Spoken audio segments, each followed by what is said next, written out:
My name is Samantha Carter. I'm 35 years old. I am a colonel in the U.S. Army, in charge of strategic coordination at the Pentagon, where every decision can either save or bury hundreds of lives. But on that fateful morning, while I was in a live video briefing with 5 senior leaders about a top secret mission in the Middle East, everything collapsed in seconds. The conference room door burst open. The screech of breaking hinges rang out like the herald of a nightmare with no escape. My stepfather, Richard Miller, a local police chief, leveled his gun at me, his eyes blazing as if he had just unmasked a traitor. "Hands behind your back, Samantha. You're under arrest for impersonating a military officer." On the screen, 4 generals and a senator froze in shock. As for me, I only had time to calmly look into the camera and say, "Protocol Shadow, activate now." 4 minutes later, 5 military SUVs roared into the quiet neighborhood like a storm. Everything Richard thought he controlled turned to ashes right before his eyes. Have you ever been belittled by your own family to the point where they tried to destroy your life, just because they couldn't accept that you were better than them?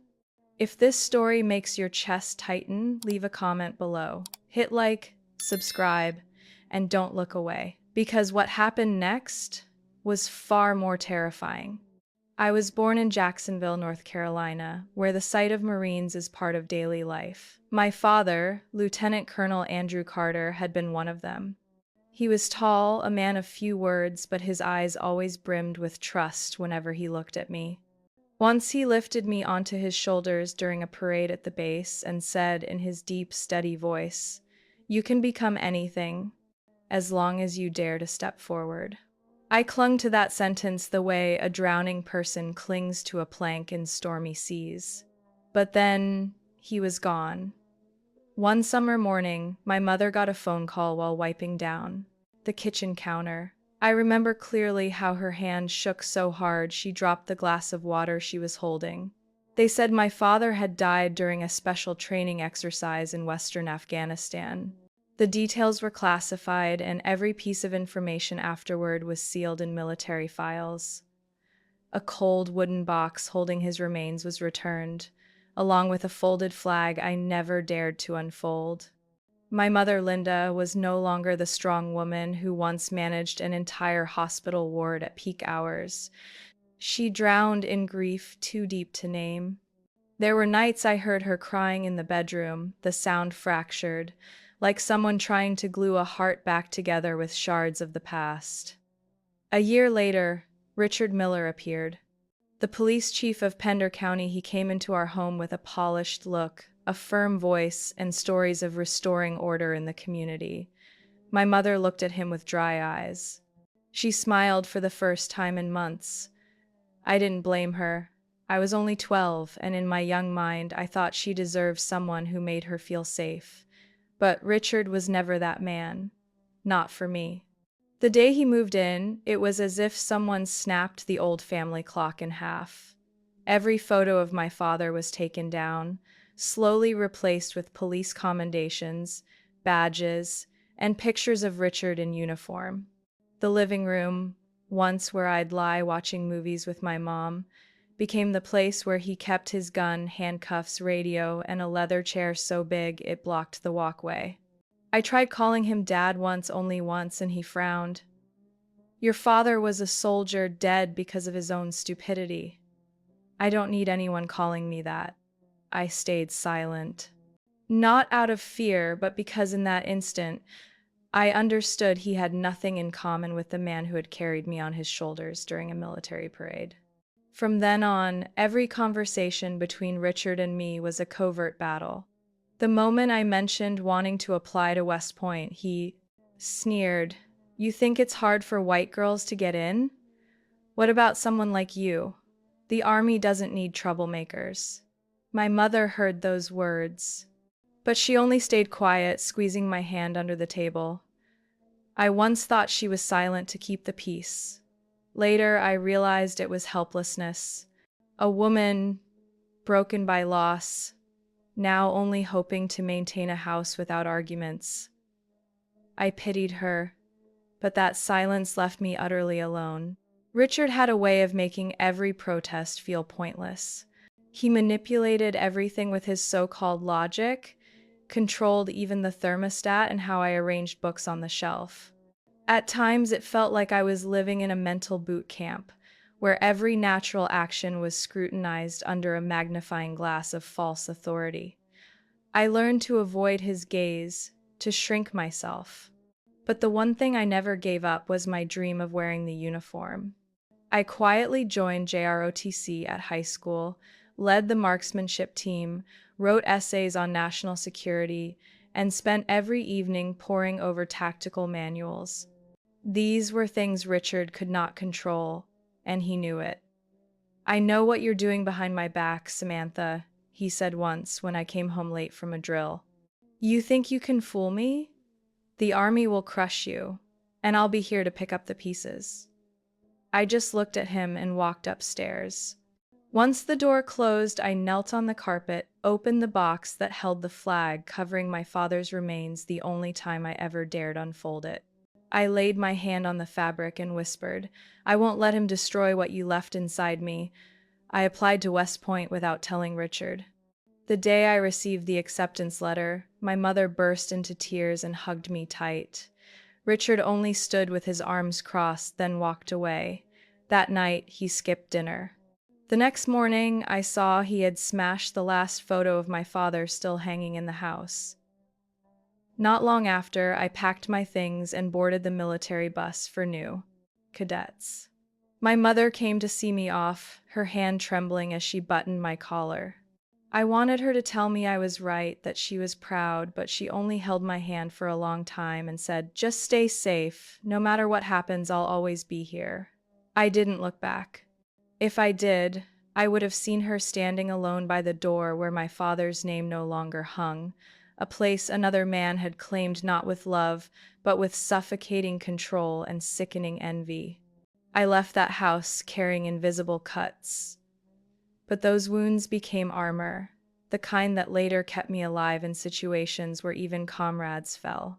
And then, 13 years later, when I returned to that house for what seemed like a simple reason, Richard Miller thought he could control me once more. But he had forgotten something important. I was no longer the frightened 12-year-old girl. I was a colonel, and I no longer needed anyone's permission to exist as who I truly was. I began counting down the days to West Point, like preparing to step onto another planet. Every morning, I set my alarm 10 minutes earlier to run laps around the neighborhood, even in the sweltering southern summer heat. Each run was not just training, but a silent rebellion against Richard that he could never bend my will. I studied relentlessly. Every A on a test, every debate trophy, every honor roll mention I held onto like a shield. My high school didn't have many students of color in JRTC, and I was the only girl on the precision shooting team. At first, people looked at me with doubt. Over time, their looks shifted to caution, then respect. I didn't ask for favors, nor did I want anyone to step aside. I only wanted to be seen for what I achieved. When I scored perfect marks in the state JROTC tactical exam, my instructor came up, studying me as if realizing for the first time I wasn't a girl to be protected. He said, "You don't fight like other cadets I've met. You fight like someone who's already lost the most important thing and refuses to lose anything else." I only nodded. He didn't know, but his words touched the deepest corner of my mind, where my father still appeared in dreams, standing in the desert, waving though I could never reach him. When the West Point application opened, I spent every evening for 3 weeks crafting each word of my personal statement. I didn't dwell on hardships. I wrote about discipline, about why I believed training at one of the nation's most prestigious military academies was the right path for someone who wanted to be a responsible leader. I printed 3 copies, checking every spelling error by hand before submitting. The day I got the acceptance letter, I came home and set the envelope on the kitchen table. My mother opened it first. Her hands shook, her eyes lit up like she was seeing her 20-year-old self again, full of dreams, full of hope. She hugged me tightly. In that embrace, the scars of childhood eased a little. Richard walked in just as she let me go. He glanced at the paper, silent for a few seconds, then snorted, "You'll quit after a month." I didn't answer. No need. His words were just wind through a window, loud, but incapable of moving anything. That night, I sat in my room, neatly folded my JROTC uniform one last time, placed it in a box, and stared at the acceptance letter like it was sacred. But instead of elation, I felt weight pressing on my shoulders. Not fear of failure, but the clear truth. There was no turning back. On departure day, I wore a white shirt, hair tied neatly, backpack on my shoulders with my file in hand. My mother walked me to the military bus stop. We didn't talk much. The silence was thick, but not cold. She buttoned the top button of my shirt, her eyes lingering on the JROTC badge on my chest. "From now on, you won't have to endure him anymore," she whispered, as if afraid she'd break down. I didn't reply. I just squeezed her hand, then turned to board the bus. I sat by the window. As the bus pulled away, I saw her still standing there, arms hanging, forcing a smile. Richard didn't come. I figured he was busy writing up a report about some minor traffic accident he considered a threat to the community. West Point was not for the faint of heart. Within the first 3 weeks, 4 people dropped out. Every day started at 5 a.m. with the blare of reveille, then running, tactical drills, classes, then more running. But I didn't find it as brutal as others said. To me, it was the first place no one put limits on me. Here, no one cared if I was a girl or a person of color. They only cared if I could perform. During winter field training, I fell while leading my squad across icy terrain. My knee split open, blood soaking my sock in the freezing cold. A teammate offered a hand, but I pushed it away. I stood not because I was helped, but because if I fell and couldn't get up on my own, I would no longer be Samantha Carter. I graduated 3rd in my class. The day I pinned on my 2nd lieutenant bars, I mailed my mother a photo from the ceremony with the words, "Mom, I'm still standing." I sent nothing to Richard. Not out of spite, but because he had never truly existed in my journey. Years later, I still keep that first acceptance letter from West Point in the top drawer of my desk at headquarters. Whenever I face tough decisions, I open it. Not to remind myself of pride, but to remember I got here not because anyone allowed it, but because I refused to accept a future defined by prejudice, bias, or the will of anyone who tried to tell me I didn't belong. West Point forges people through uncompromising discipline. But that harsh road was where I found myself, not in honors or grades, but in those snowy drills, when my body was spent, yet I stood, barked commands, and shielded my squad from elimination. I learned to read maps in the dark, to judge terrain from the sound of wind and footsteps on wet grass. Skills that later kept me and my team alive. I was assigned to the 173rd Airborne Brigade stationed in Europe.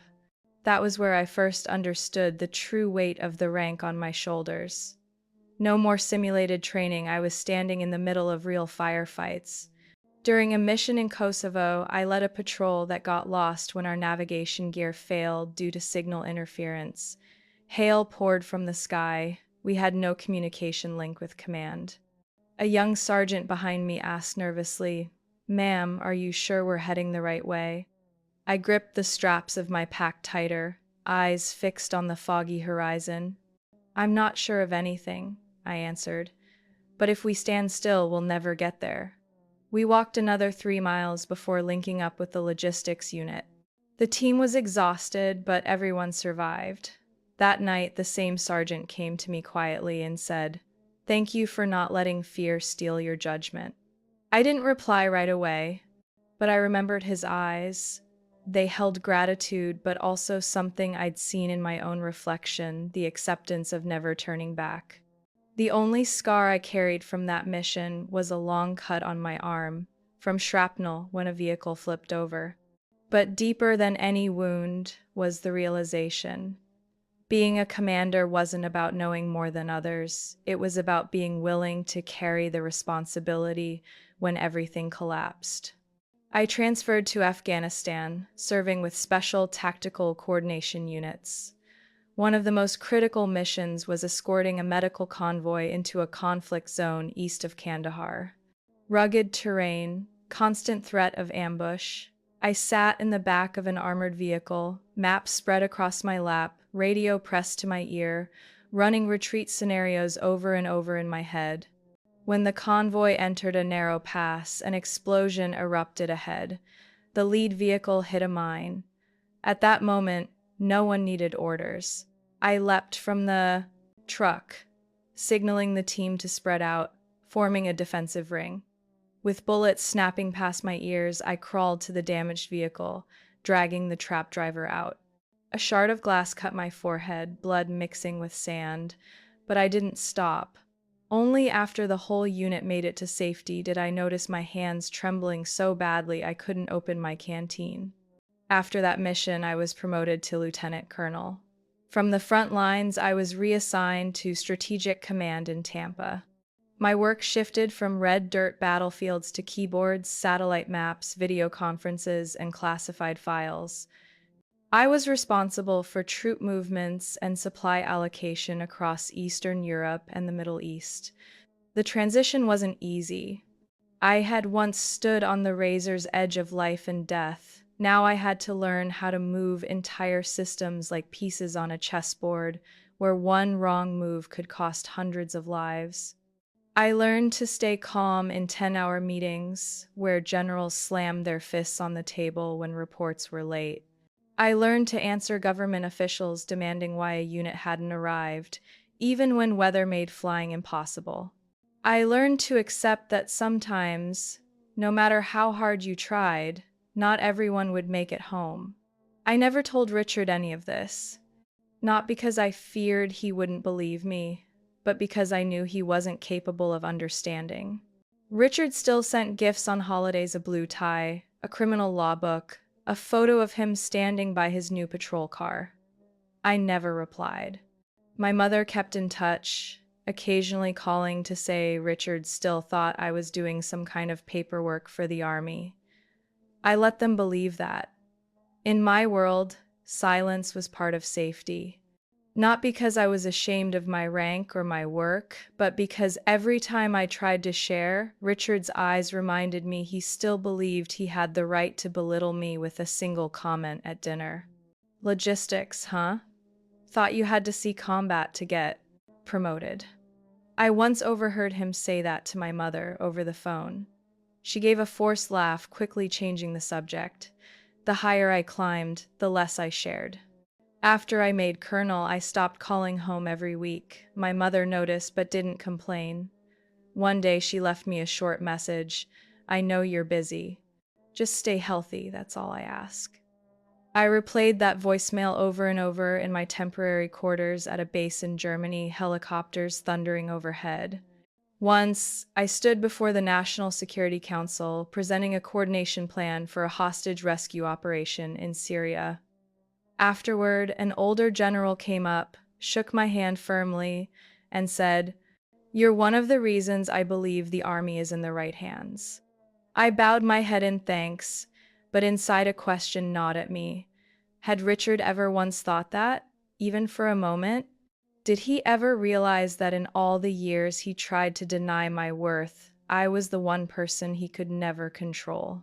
I used to think that after so many years away, when I returned as a senior officer, family dinners would at least be calmer, maybe not warm, but respectful. I was wrong. The first dinner back at that old house, after nearly a decade away, reminded me that some things never change, no matter how much time passes. My mother served my favorite stew, poured lemonade into tall glasses, laid out napkins neatly, just like she used to. She smiled when she saw me, her eyes brimming with joy, but behind that calm was a fear I dared not name.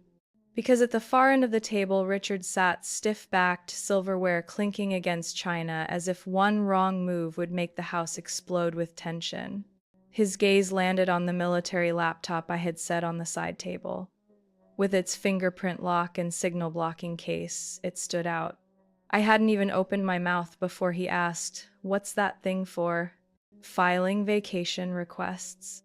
I stayed silent. My mother quickly spoke up. "Do you want salad?"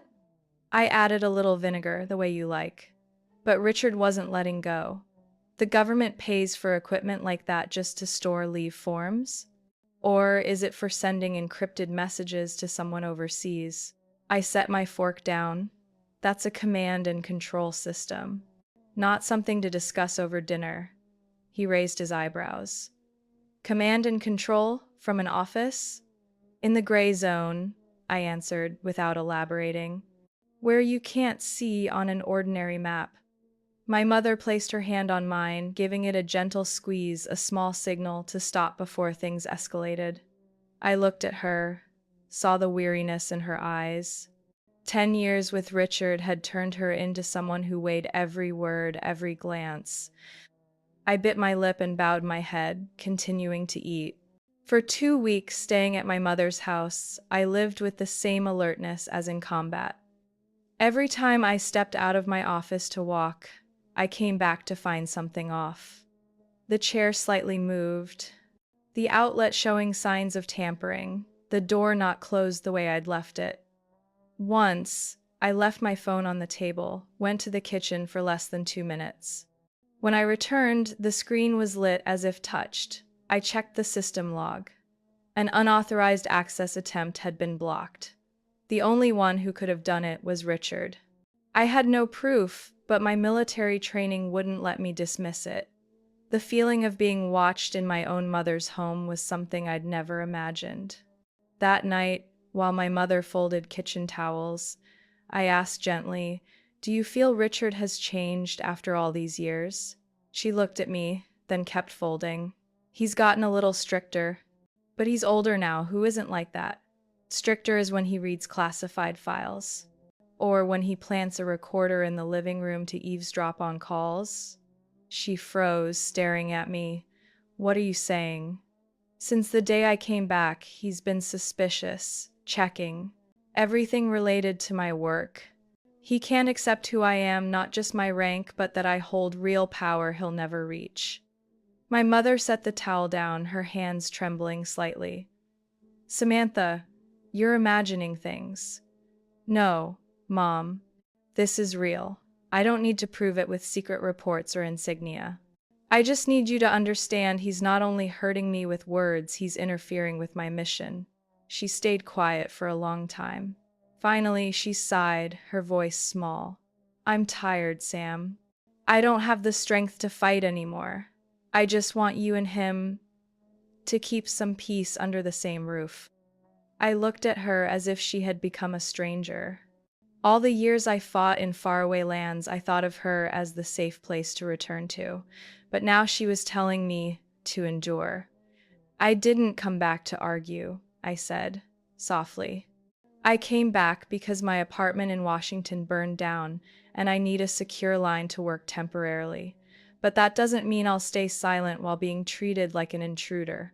She turned away. I couldn't tell if her eyes held shame, fear, or simply the resignation of a woman choosing to side with a stronger voice in a house that should have been built on trust and love. From that day on, every meal was a silent battlefield. Richard asked questions as if interrogating me in a police station. "You left at 7 a.m. Where were you?" "I was meeting with Mission Command." "Where?" "Proof? I don't owe you proof." He laughed coldly. "You think you're above accountability because of your rank?" I stared at him. "Not because of my rank. Because you never earned the right to ask." He stood, his chair screeching backward. My mother sat still, saying nothing. I felt like I was eating in a room without air. And scarier than the tension was the loneliness I never thought I'd feel in a place I once called home. I hadn't planned on coming back to that house. My military apartment. in Arlington had an electrical failure after a thunderstorm. Maintenance reported the entire floor needed to be closed for inspection. I was in the middle of a chain of classified meetings on strategic troop deployments in the Middle East. I couldn't risk working on a civilian network. The only viable option was to find a place quiet, secure, and private enough.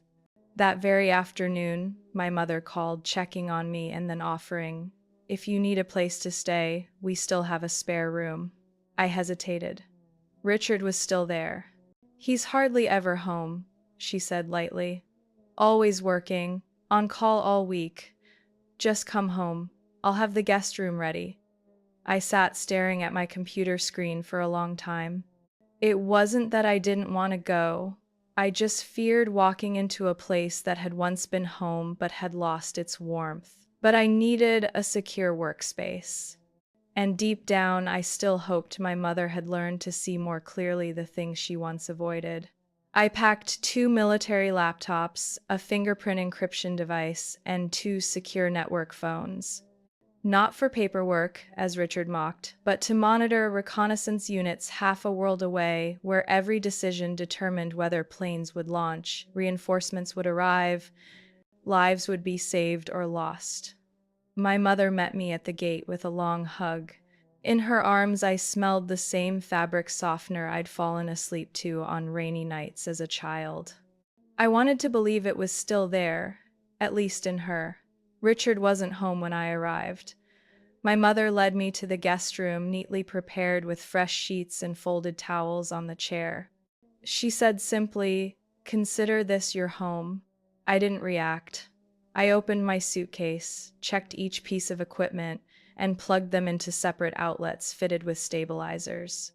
The satellite link picked up a strong signal, steady enough to establish a direct channel with command. The first night passed in silence. I worked until well past midnight. The living room light glowed dim, leaving only the blue glow of the computer screen reflecting across my forehead. The next morning, as I stepped out of the bathroom, Richard was already waiting at the bottom of the stairs, coffee cup in hand, staring at me as if I were an intruder in his territory. "Up late, Samantha? Those military reports keeping you that busy?" I didn't answer.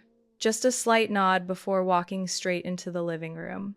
From that day, things began to feel off. My laptop was never in the exact same position when I returned. The biometric card I kept in a drawer was turned sideways. A classified file printed on anti-copy paper had a folded corner I'd never fold myself. I said nothing.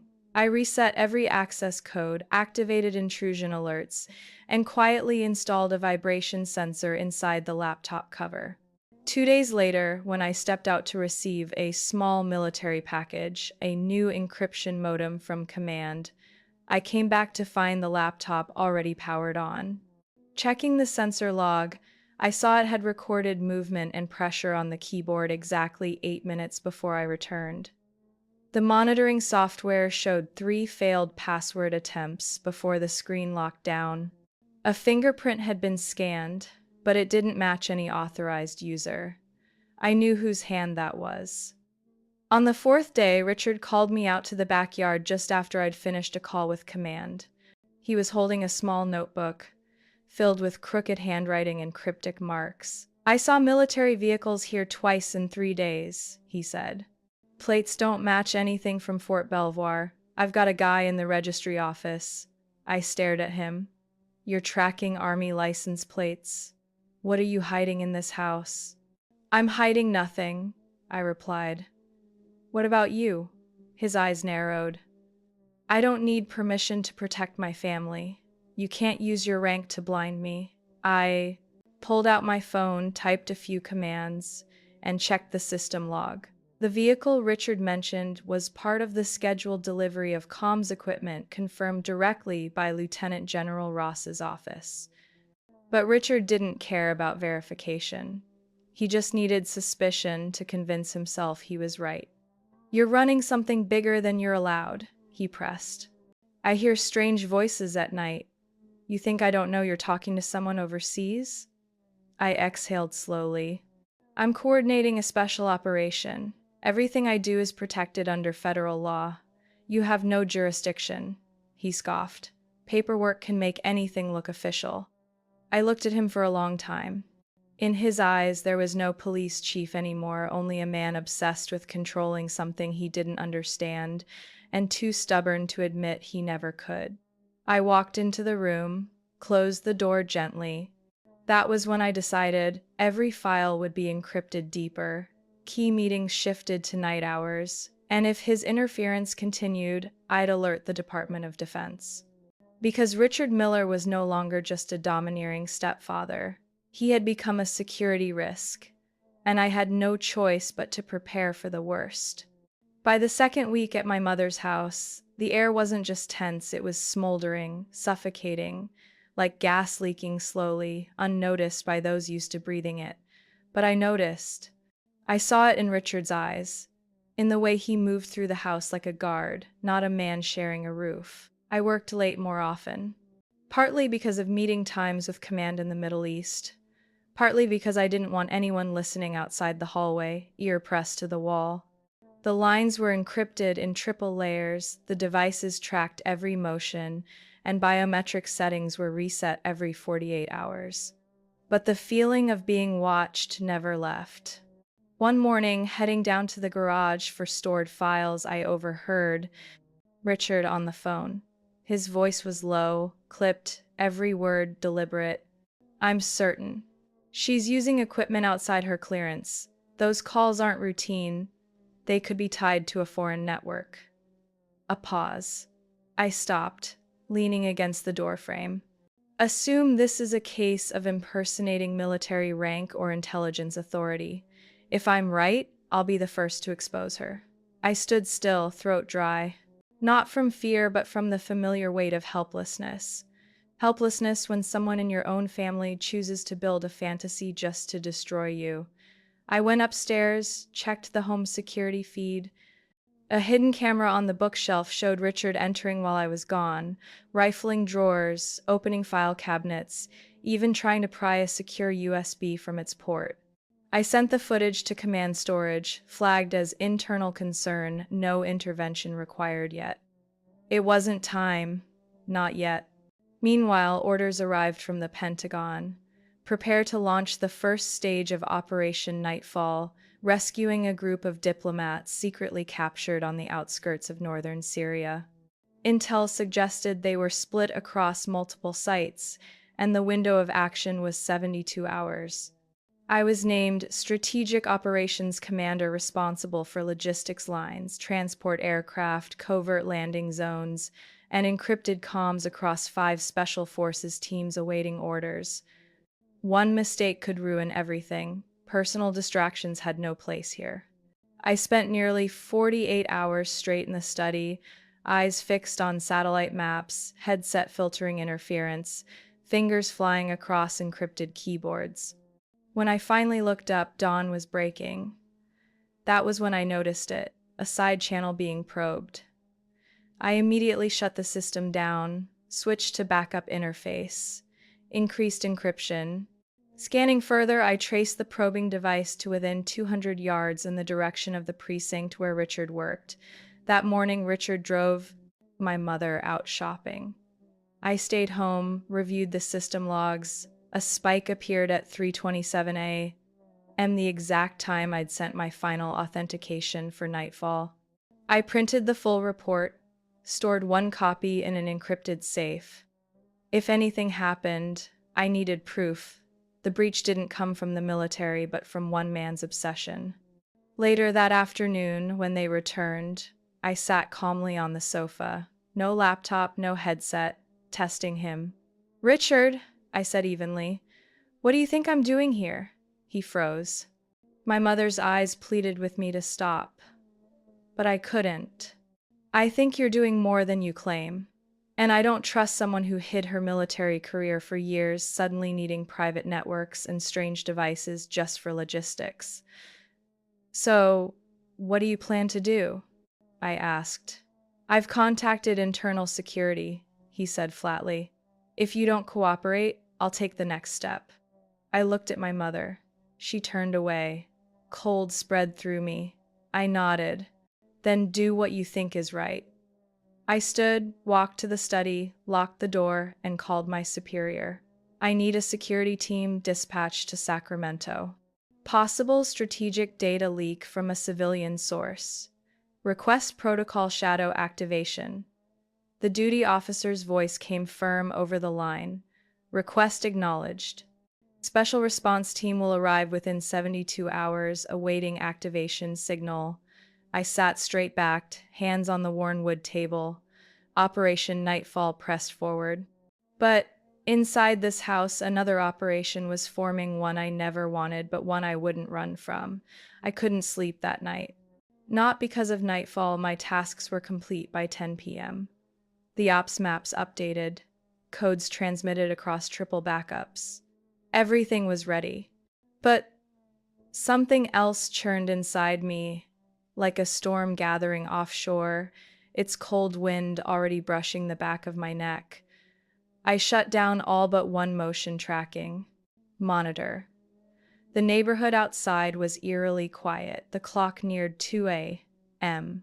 I poured a glass of water, stepped into the hall, and just as I turned back toward my room, I heard the garage door sliding open slowly. Metal scraping, dragged up carefully, the sound of someone trying not to be heard. I crept closer, stopping behind the kitchen wall. Richard's voice carried from the dark, lit only by his phone's glow. "Tomorrow I'll expose her," he muttered, venom thick. "I have enough evidence. Activity logs, photos of the devices, unregistered army vehicles. She's not who she says she is." A muffled male voice answered quickly, analytical. Richard replied, "I've already contacted the verification office. Once they respond, I'll push for a detention order. One criminal pretext is all I need to hold her 12 hours long enough to dig deeper." I shut my eyes for a moment. The ache in my spine wasn't from fear, but from the certainty in his voice. He didn't suspect me, he was convinced. Back in my room, I closed the door, leaned against it, heart pounding not with dread, but with questions. Should I leave tonight? Should I call the team early? I drafted the emergency activation report. One click, and a special unit would be at my door in 12 minutes. But I didn't send it. My eyes drifted to a photo in the corner, me and my mother at my West Point graduation. Her hand rested proudly on my shoulder, eyes bright, not dulled like now. I looked into my own eyes in that photo. I'd come too far to retreat because of Richard.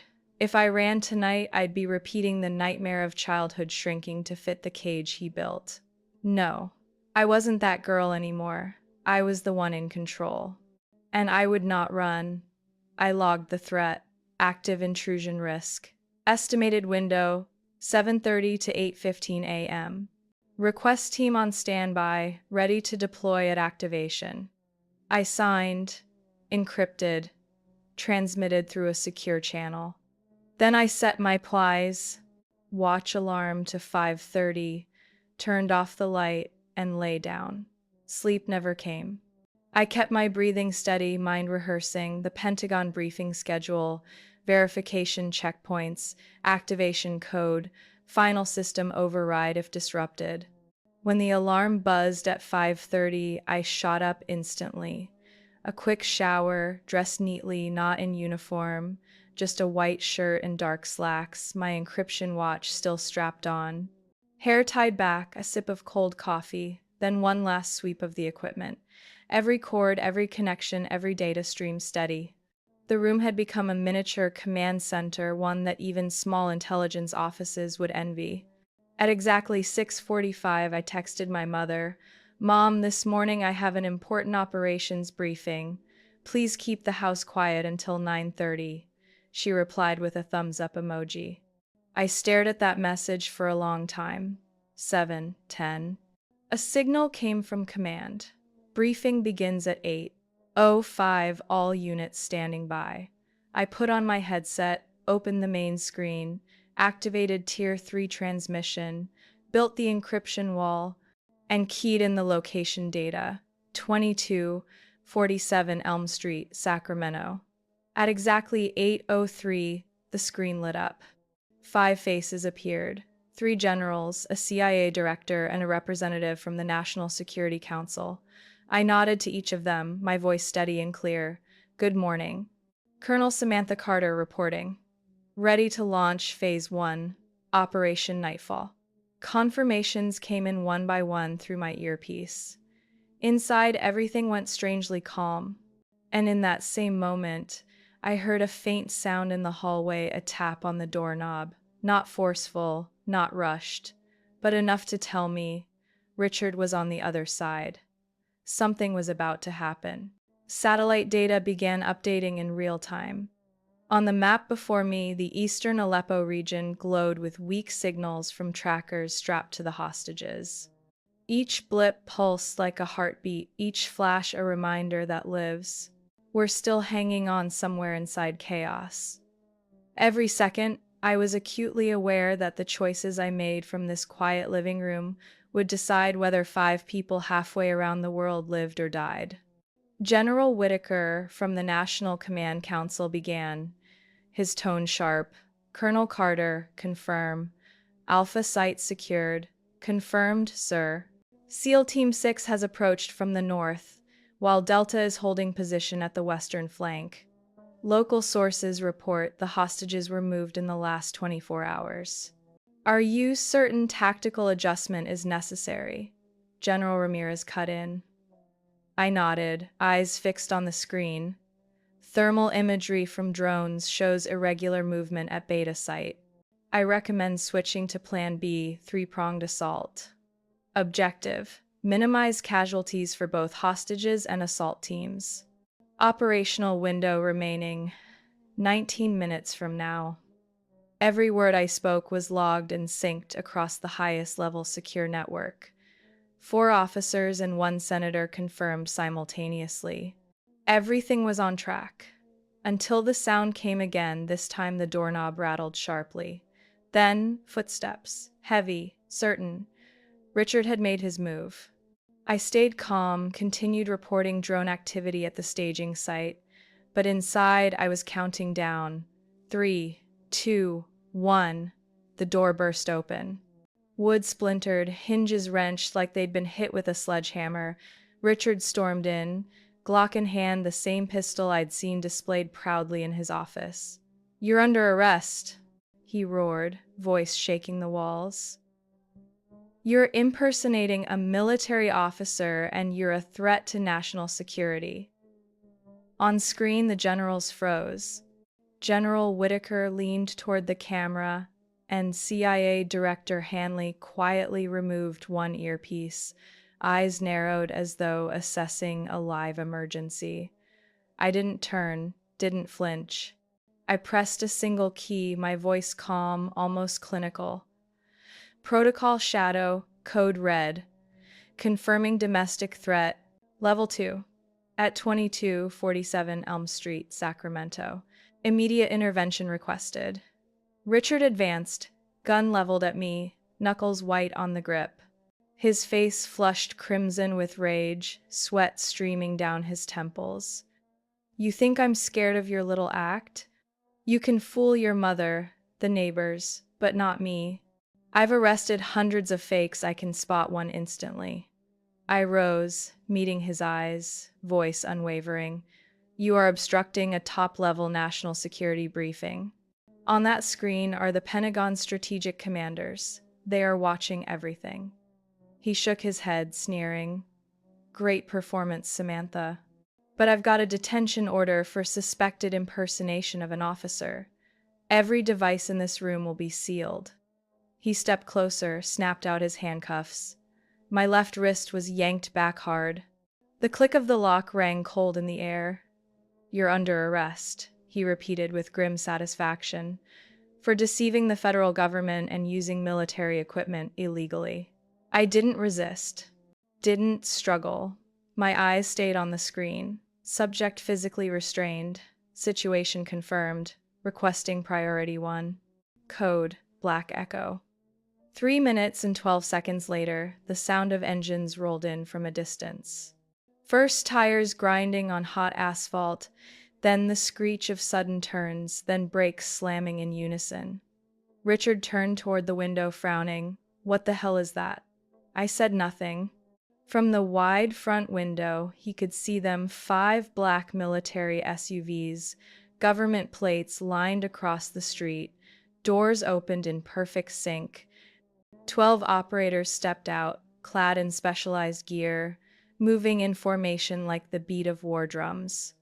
The leader mounted the porch, knocking 3 times with the side of his hand, not hurried, not angry, but firm.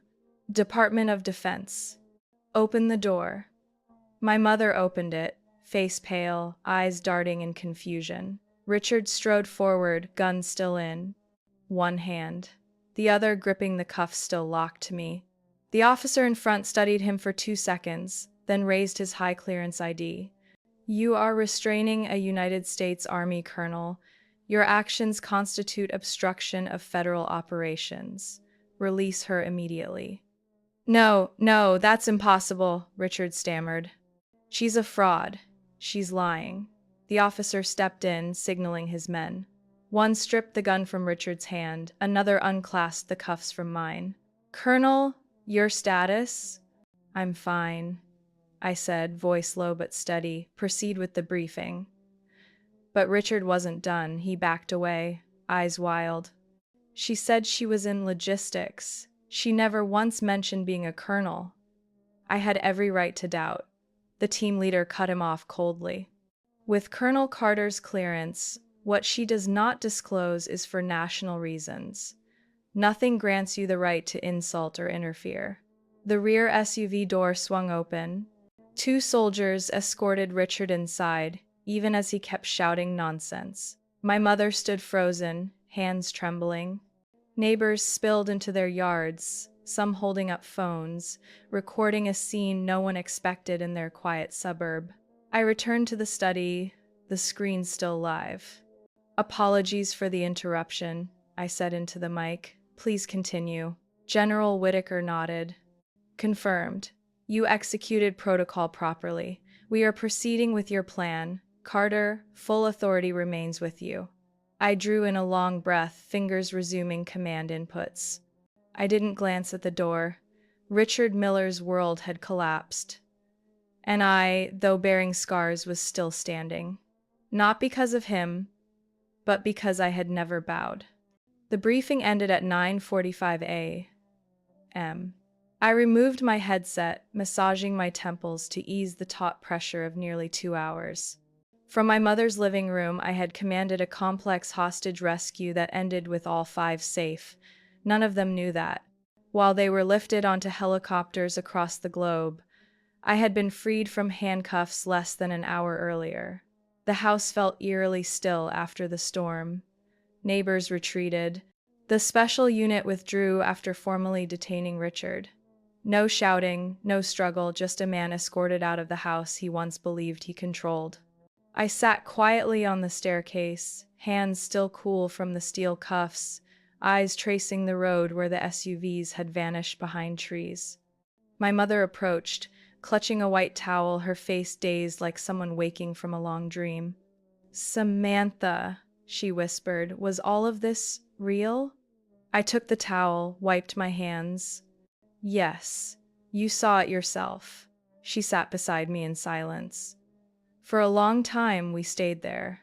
When she finally turned, her face carried not fear, but regret. How many years did you live in fear, keeping quiet under him?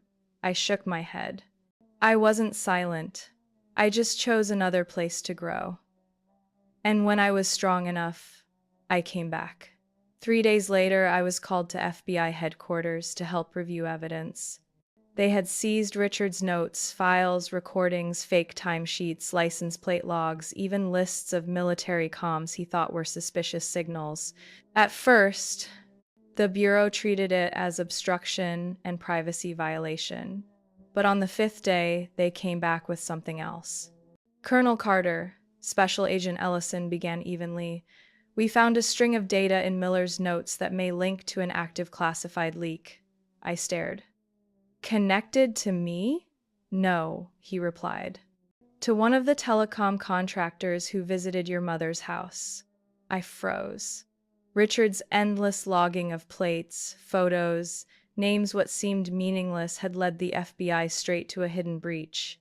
One subcontractor, sent to install satellite comms, had already been flagged internally for suspicious civilian data access. No proof had stuck until now. In Richard's notes, he had scribbled, "Strange accent, claim technician, wore odd ID badge." I held up a blurred photo Richard had snapped through the window, a man bending over a supply crate. The image wasn't sharp, but enough for investigators to identify. A week later, the FBI arrested him in another state. His hard drive contained encrypted files being transmitted overseas. At a meeting in the Pentagon, I was asked to present the entire sequence of events from the violations of my personal security to how Richard's obsessive notes inadvertently exposed a breach within national defense. When I finished, Lieutenant General Ross said something I will never forget. "You've been hurt, but you didn't let it turn you bitter." And because of that, we closed a deadly gap. I was officially promoted to colonel, a rank that had been recommended 3 months earlier but delayed due to personnel reviews.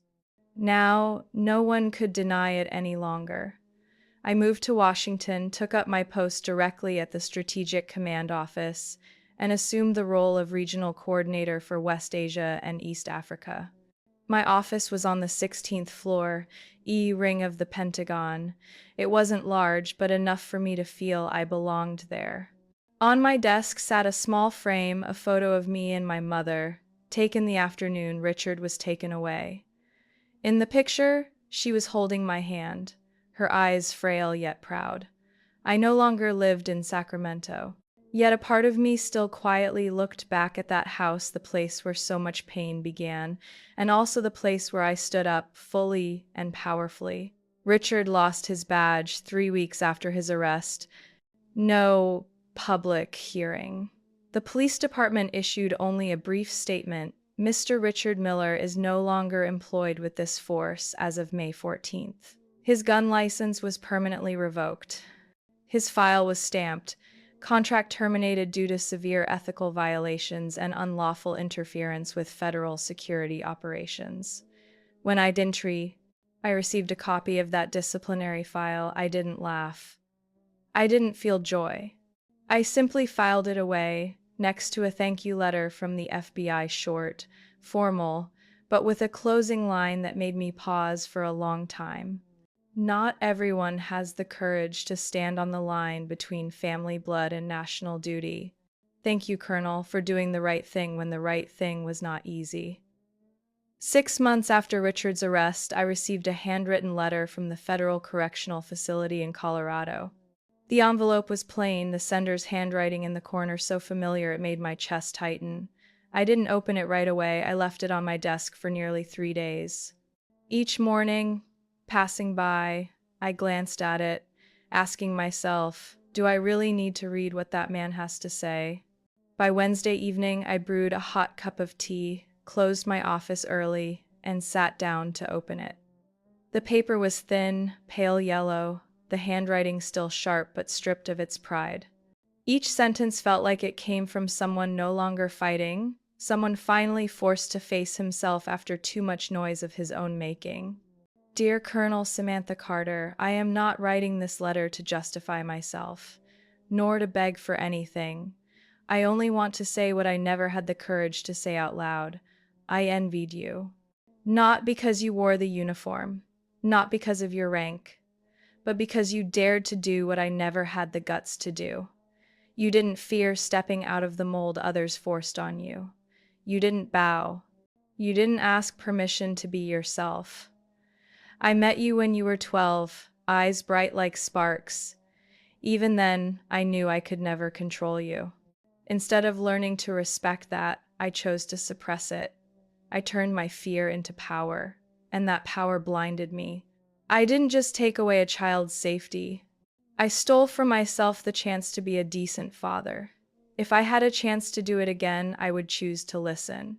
Not because you're a colonel, but because you always deserved to be heard, long before that. I don't expect forgiveness. I only hope you live a life without my shadow in it. A life you have always deserved, since the very first day your mother placed her hand on your shoulder and told you that you could do anything. I folded the letter and placed it in an unlocked drawer. Not because I had forgiven him. Forgiveness is a long road, and I wouldn't force myself to finish it because of one late letter. But at least this time he had finally seen me, not through my rank, but through the eyes of the child whose dreams he once tried to strangle with scorn and control. My mother divorced soon after the investigation ended. No noisy court battles, no asset disputes. She simply filed a petition to dissolve the marriage and moved into a small apartment near the base where I worked. Third floor, balcony overlooking a park where leaves turned red in autumn. Each weekend, she brought homemade cookies to my office, and we'd sit together on the balcony watching people pass by. No apologies. No suffocating silences. Just two women once forced to shrink themselves for a man now, relearning how to breathe. She began painting again. For her birthday, I bought her a set of oil brushes. Her living room became a small studio easel, fresh paint smells, sunlight pouring in gently every afternoon. One day, I stopped by and saw her painting a girl standing on a cliff, wind in her hair, her gaze steady and luminous. I asked, "Who is she?" My mother only smiled. "She's you." But she could also be anyone finding their way back to themselves. I lived the strict rhythm of a commanding officer, but each night, as I switched off the office lights, I thought of those years behind me, of stifling dinners, of rooms under surveillance, of suspicious eyes that once made me shrink into silence. Then I looked at the operation report for Nightfall, my name italicized under the line, Commanding Officer and I. Understood that all those fractures had forged me into someone who could stand even if the whole house collapsed. No one is born strong. Strength doesn't come from control. It comes from moving forward even when those closest to you turn their backs. It comes from choosing not to retaliate, but to answer with your achievements. It comes from compassion when you could destroy, but instead you build. I was once handcuffed in my own home, in front of the Pentagon's generals. But I stood up from that blow, commanded a global rescue, and exposed a spy link no one else had seen. Not because I was extraordinary, but because I refused to shrink to make others comfortable. If you are a young woman, ever told you are too arrogant, too stubborn, too ambitious, too hard to love, remember this. They don't fear you being wrong, they fear you being right. They fear your success. They fear your light, because they never learned how to stand in it without feeling small. Keep growing. Keep your back straight, your eyes forward. And if anyone dares to put cuffs on you in your brightest moment, make sure you have the Pentagon at your back. I share this story not to boast or expose anyone. I tell it because I believe there are many out there like me, raised in doubt, shoved into molds drawn by others, silenced for the sake of family peace, while breaking inside each day. If you've ever felt that way, I want to hear you. Have you ever had your own family dismiss your dreams? Ever been forced to choose between pleasing others and staying true to yourself? Leave your thoughts in the comments. I always read them. I always value the honest voices, because they can change not only my story, but also the lives of those still silent out there. And if this story touches a corner of your heart, don't hesitate to follow the channel, because I have many more stories to share about imperfect families, about hurt and healing, about women who learn to rise, not to become someone else, but to come home to who they truly are. Thank you for listening to me until the end.